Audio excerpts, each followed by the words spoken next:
ओम शांति। 7 मई 2023 के अव्यक्त महावाक्य रिवाइज कोर्स 26 नवंबर 1994। सार: परमात्म पालना और परिवर्तन शक्ति का प्रत्यक्ष स्वरूप सहज योगी जीवन। आज बाप दादा हरेक बच्चों के मस्तक पर विशेष श्रेष्ठ भाग्य की 3 लकीरें देख रहे हैं। सर्व बच्चों का भाग्य तो सदा सर्वश्रेष्ठ है ही, लेकिन आज विशेष 3 लकीर चमक रही है। एक है परमात्म पालना के भाग्य की लकीर और दूसरी है बेहद के ऊंचे ते ऊंचे पढ़ाई के भाग्य की लकीर। तीसरी है श्रेष्ठ मत प्राप्त होने के भाग्य की लकीर। चाहे लौकिक चाहे अलौकिक, हर एक को इस जीवन में ये 3 प्राप्तियां होती ही हैं। पालना भी मिलती, पढ़ाई भी मिलती और मत भी मिलती है। इन तीनों द्वारा ही हर आत्मा अपना वर्तमान और भविष्य बनाने के निमित्त बनती है। आप सभी श्रेष्ठ आत्माओं को किसकी पालना मिल रही है? परमात्म पालना के अंदर हर सेकंड पल रहे हो। जैसे परम आत्मा ऊंचे ते ऊंचे हैं, तो परमात्म पालना भी कितनी श्रेष्ठ है। और इस परमात्म पालना के पात्र कौन बने हैं और कितने बने हैं? सारे विश्व की आत्माएं बाप कहती हैं, लेकिन पालना और पढ़ाई के पात्र नहीं बनती हैं। और आप कितनी थोड़ी सी आत्माएं इस भाग्य के पात्र बनती हो। सारे कल्प में यही थोड़ा सा समय परमात्म पालना मिलती है। दैवी पालना, मानव पालना ये तो अनेक जन्म मिलती है, लेकिन ये श्रेष्ठ पालना अब नहीं तो कब नहीं। ऐसा श्रेष्ठ भाग्य की श्रेष्ठ लकीर सदा अपने मस्तक में चमकते हुए अनुभव करते हो। कोई भी प्राप्ति सदा करना चाहते हो या कभी कभी करना चाहते हो, तो प्राप्ति का पुरुषार्थ भी सदा चाहिए या कभी कभी चाहिए, और सदा तीव्र चाहिए या कभी साधारण कभी तीव्र। प्रैक्टिकल क्या है?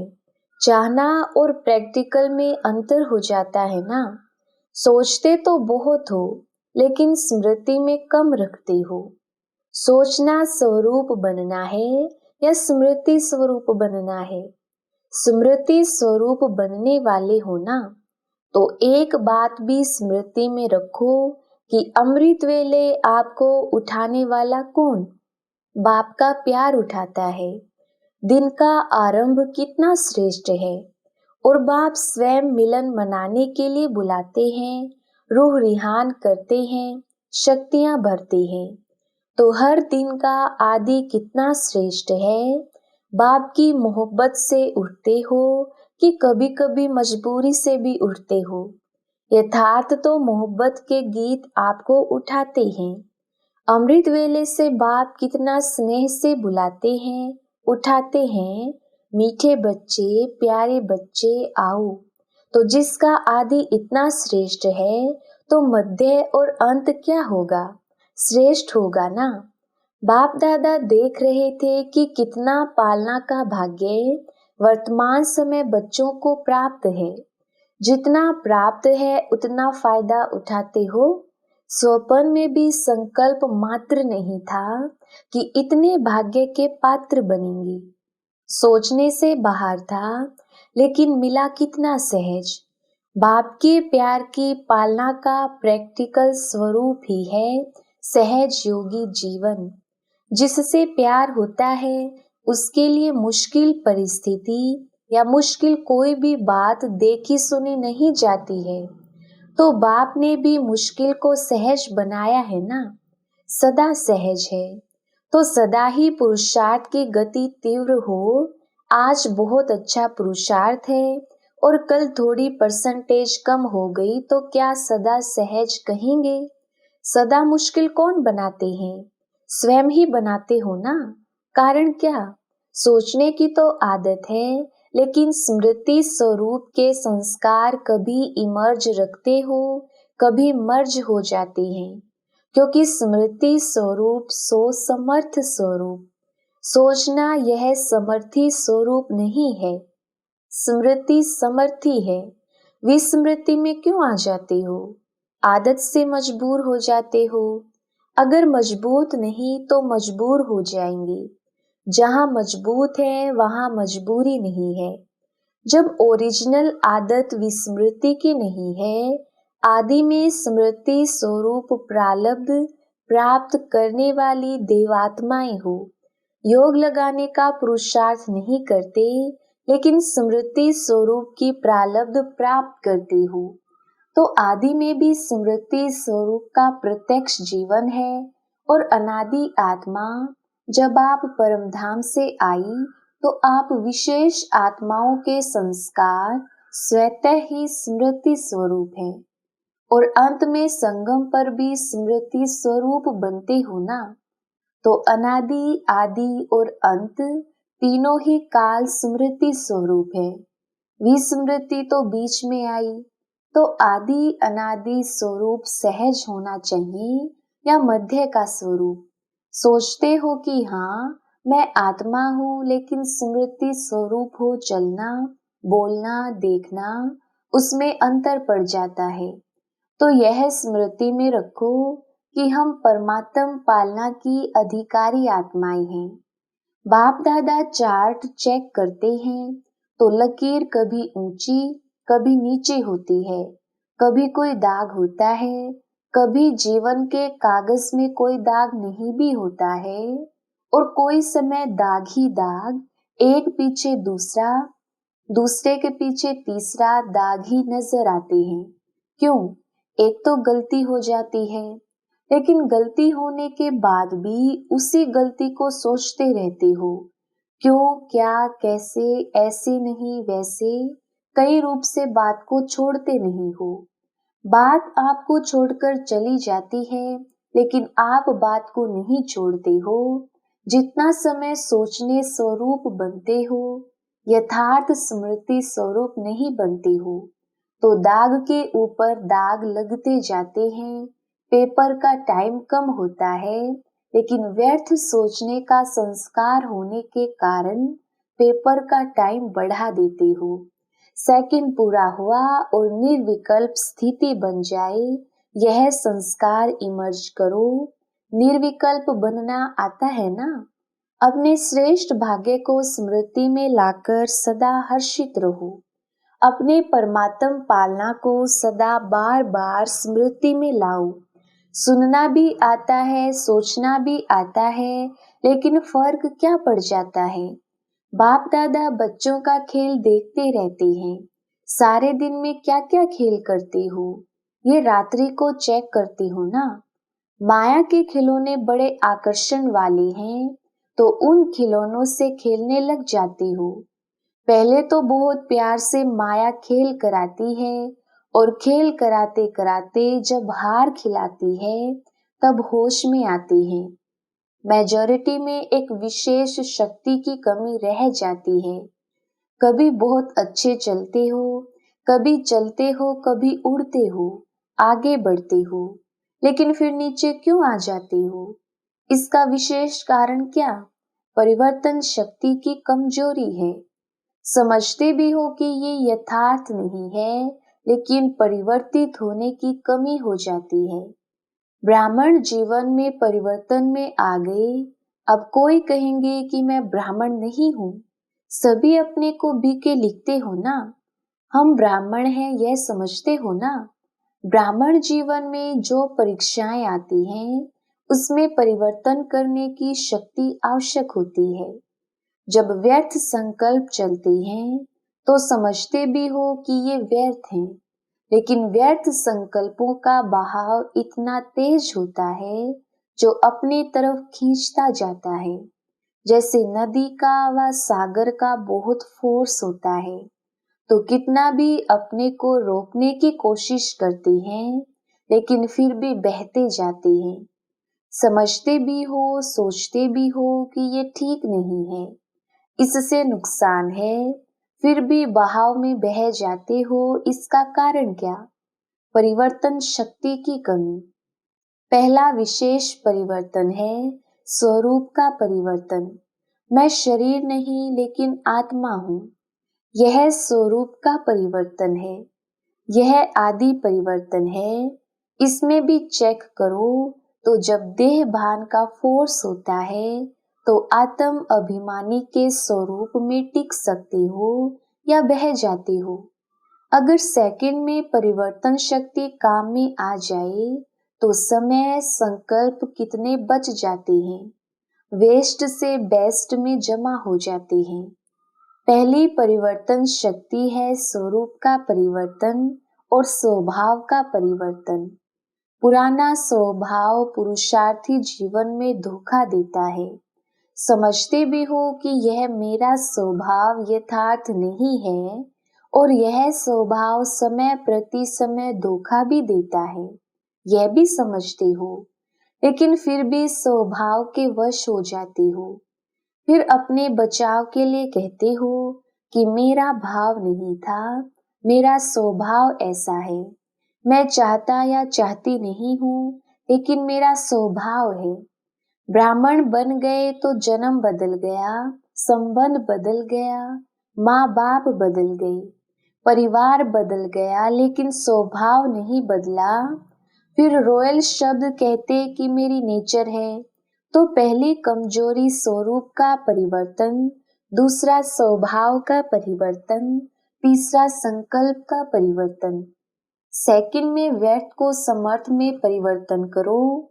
कई समझते हैं बस आधा घंटे का तूफान था, आधा घंटा 15 मिनट चला, लेकिन आधा घंटा व 15 मिनट की कमजोरी संस्कार बना देती है ना। जैसे शरीर में अगर कोई बार बार कमजोर होता रहे तो सदा के लिए कमजोर बन जाते हैं। तो 15 मिनट कोई कम नहीं है। संगम युग का एक एक सेकंड वर्षों के समान है। तो ऐसे अलबेले नहीं बनो। भल थोड़ा ही चला लेकिन गवाया कितना।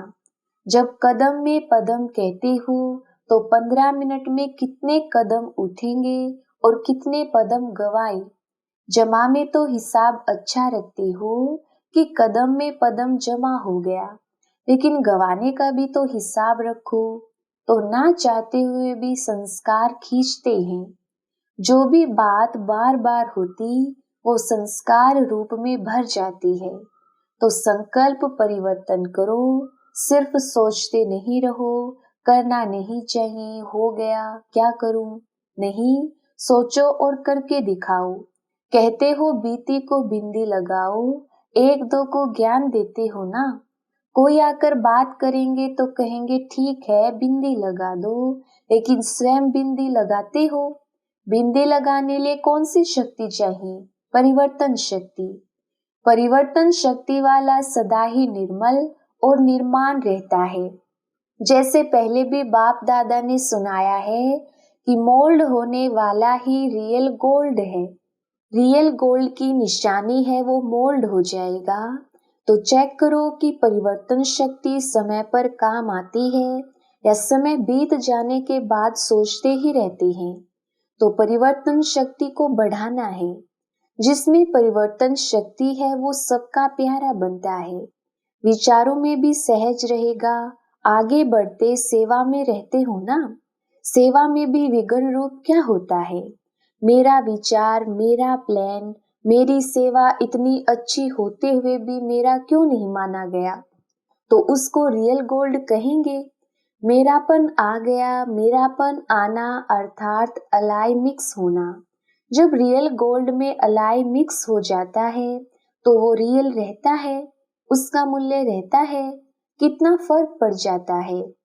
तो समय और वायुमंडल को परखकर अपने को परिवर्तन करना, इसकी आवश्यकता है।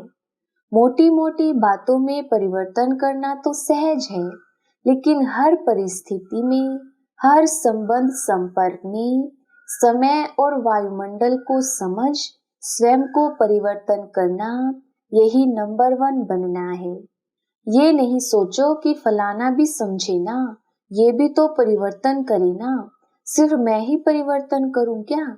जो ओटे सो अर्जुन, इसमें अगर आपने अपने को परिवर्तन किया तो ये परिवर्तन ही विजयी बनने की निशानी है। समझा? अच्छा, चारों ओर के सर्व सदा स्मृति स्वरूप आत्माओं को सदा सेकंड में परिवर्तन शक्ति द्वारा स्वयं परिवर्तन करने वाली श्रेष्ठ आत्माओं को सदा सहज योगी अनुभव करने वाले अनुभवी आत्माओं को सदा बाप के समीप और समान बनने के उमंग उत्साह में रहने वाली सर्व आत्माओं को बाप दादा का याद प्यार और नमस्ते। हम रूहानी बच्चों की रूहानी बाप दादा को याद प्यार और नमस्ते जी। टीचर्स से सभी टीचर्स तो सदा ही ज्ञान स्वरूप स्मृति स्वरूप हैं ही, क्योंकि जैसे बाप शिक्षक बनकर आते हैं तो बाप समान निमित्त शिक्षक हो।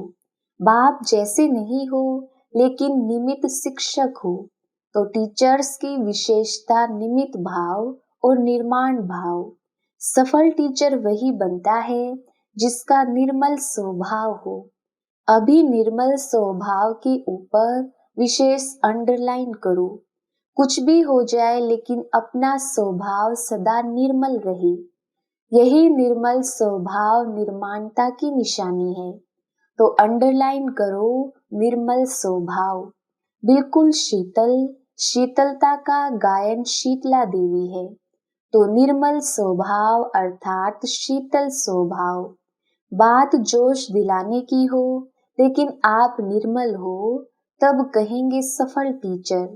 तो बाप दादा फिर भी अंडरलाइन करा रहा है किस पर? निर्मल स्वभाव। समझा? अच्छा, प्रश्न, सबसे बड़ा खजाना कौन सा है जिससे ही ज्ञान और योग की परख होती है? उत्तर, सबसे बड़ा खजाना है खुशी। चाहे कितना भी ज्ञान हो, योग हो, लेकिन खुशी की प्राप्ति नहीं तो ज्ञान ठीक नहीं। कोई भी परिस्थिति आ जाए, खुशी गायब नहीं हो सकती। अविनाशी बाप का अविनाशी खजाना मिला है, इसलिए खुशी कभी गायब नहीं हो सकती। योग लगाते लेकिन खुशी नहीं तो योग ठीक नहीं। आपकी खुशी देख दूसरे आपसे पूछें कि क्या आपको मिला है, यही ज्ञान और योग की प्रत्यक्षता का साधन है। दूसरा प्रश्न, किस लगन के आधार पर विघ्नों की समाप्ति स्वतः हो जाती है? उत्तर, एक बाप दूसरा ना कोई, इसी लगन में मगन रहो तो विघ्न टिक नहीं सकता। विघ्न है तो लगन नहीं। विघ्न भल आए लेकिन उसका प्रभाव ना पड़े। जब स्वयं प्रभावशाली आत्मा बन जाते तो किसी का प्रभाव नहीं पड़ सकता। जैसे सूर्य को कोई कितना भी छिपाए तो छिप नहीं सकता, सदा चमकता रहता है। ऐसे ही प्रभावशाली आत्माओं को कोई भी प्रभाव अपनी तरफ खींच नहीं सकता। तो सदा एक बाप दूसरा न कोई, इसी लगन में मगन रहने वाले, यही विशेष संगम युग का अनुभव है। वरदान, स्नेह की लिफ्ट द्वारा उड़ती कला का अनुभव करने वाले अविनाशी स्नेही भव। विस्तार, मेहनत से मुक्त होने के लिए बाप के स्नेही बनो। यह अविनाशी स्नेह ही अविनाशी लिफ्ट बन उड़ती कला का अनुभव कराता है। लेकिन यदि स्नेह में अलबेलापन है तो बाप से करंट नहीं मिलती और लिफ्ट काम नहीं करती। जैसे लाइट बंद होने से, कनेक्शन खत्म होने से लिफ्ट द्वारा सुख की अनुभूति नहीं कर सकती, ऐसे स्नेह कम है तो मेहनत का अनुभव होता है। इसलिए अविनाशी स्नेही बनो। स्लोगन, शुभ संकल्प और दिव्य बुद्धि के यंत्र द्वारा तीव्र गति की उड़ान भरते रहो। अच्छा, ओम शांति।